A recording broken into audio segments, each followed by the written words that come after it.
Hey guys, আসসালামু আলাইকুম। তো আজ সবাই কেমন আছেন? আশা করি ভালো আছেন। আজকে আমি আপনাদেরকে দেখাতে চলেছি কিভাবে আমাদের যে আস্থতা বেটা যে আপনাদের প্রক্সি সার্ভারটা আছে ওইখানে লগইন করতে গেলে যে আমাদের এফএফ কিপাসের যে অ্যাড ব্লকার থাকে ওইটা কি জন্য আসে সেটাই শুধু আপনাদেরকে আজকে দেখাবো। চলুন আজকে বেশি কথা না বলে আমাদের ভিডিওটা শুরু করা যাক।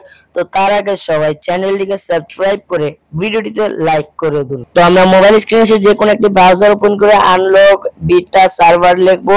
তো লেখাবো প্রথম ওয়েবসাইটটি ওপেন করে আমরা এখানে কিছুক্ষণ লোড নেবে।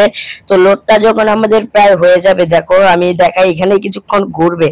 তো এইভাবে ঘোরার পরে যে এখানে ভেরিফাই দিতে বলছে হিউম্যানের, তো আমরা ভেরিফাইটি কিন্তু ক্লিক করে দেব। তো ক্লিক করার পরে কিছুক্ষণ ঘুরে অটোমেটিকলি আপনাদের এইখানে নিয়ে আসবে।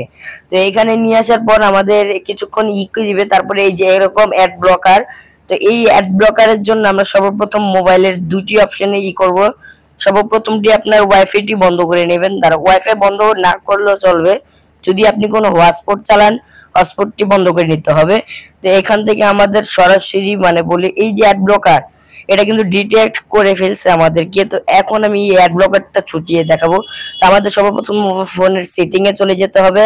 সেটিং এ আসার পর যে উপরে যে সার্চ বার থাকে সার্চ সেটিং, এখানে ডিএনএস লিখে সার্চ দেব। ডিএনএস লেখার পর আমাদের এখানে কিন্তু কিছুক্ষণ লোড নেওয়ার পরে অটোমেটিকলি চলে আসবে প্রাইভেট ডিএনএস যেটি ওইটাকে ওপেন করে তারপর এই যে উপরে দেখো প্রাইভেট ডিএনএস, এখানে ক্লিক করে যদি তোমাদের কোনো ডিএনএস কোড থাকে ডিএনএস কোড ডাইরেক্ট অফ করে দিবেন, ঠিক আছে। তো আমাদের এটা অফ করার পর যদি আমরা আবারও সেই ওয়েবসাইটে যাই মানে আস্থতা বেটার, তো দেখো এখন কিন্তু আমাদের অ্যাড ব্লকারটা সরে গেছে। এখন ইজিলি আমরা এই ফোনটা ইজিলি ভাবে চালাতে পারছি। তো এটাই হচ্ছে মানে অ্যাড ব্লকারের কাহিনী।